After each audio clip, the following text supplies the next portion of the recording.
Alright, so I've been doing these new types of push-ups and they've been really hitting parts of my chest that I couldn't do normally with just normal bench press or using dumbbells or in the gym.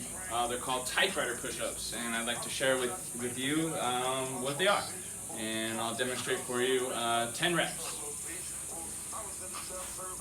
So get a wide stance, a wide grip, and you go down on one side and you stay low and go to the other side, and that's 1,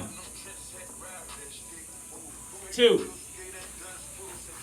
You want to keep tension on your chest when you're doing them, so you get maximum benefit and work your chest the entire time.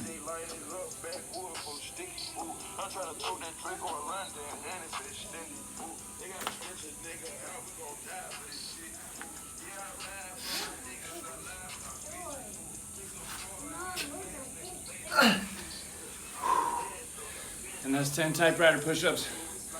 Give them a shot. Let me know what you think after you try them.